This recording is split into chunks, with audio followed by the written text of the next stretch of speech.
Does your child struggle to regulate their emotions when they don't get their way, or when they're told no, or when they have to accommodate somebody or make a compromise?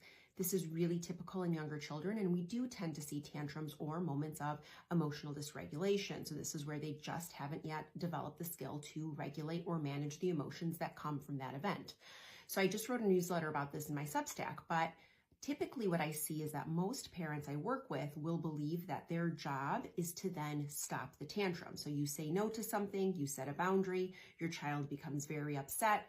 For older kids, they might become combative and start to fight or yell or say things. For younger children, it might just turn into a big explosive tantrum. Whatever the case is, they're unable to regulate the emotion that comes through feeling whatever frustration they feel as a result of that event. So now you, the parent, usually jump into either A, panic mode, and we sort of get anxious and we just really, really want the tantrum to stop. So we might try to accommodate, we might try to offer a lot of other choices, but we're coming from an energetic space where we feel anxious. Or we sort of become very authoritarian and we're like, if you don't stop right now, you're going to go to your room, and we try to punish that expression of emotion. So when we make the aim to stop a tantrum or to stop those feelings from being expressed, what we're saying is that we have to fix this. This is a problem.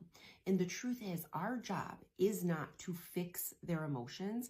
Our job is to help them learn how to bring their emotions into balance. It is the same thing for yourself. You just likely were never taught how to do this. So when you experience discomfort in your life or frustration in your life, you probably have your own default mode. You might avoid it. You might suppress those feelings. You might become more people-pleasing because you don't even want to deal with what's under the surface. There are so many ways where this manifests for us in adulthood. But what we want to think about is that our job isn't to fix these emotions. Emotions live on a continuum, on a spectrum. And for whatever reason, we've got it in our heads that there are really good ones and then there are really bad ones. And the truth is, we need all of them. I would never be able to appreciate full joy and excitement and happiness if I didn't know what it was like to feel pain and to feel hurt and to feel disappointed. We don't want to rob our kids of any of these experiences. Now, do I understand that it's really challenging to be in a situation where your child's having a huge tantrum and you're about to head out somewhere or you have to do something? Absolutely. And I teach this a lot in different courses that I do. There are techniques we can use to help our kids self-regulate, and we want them to gain that skill. I'm not saying not to.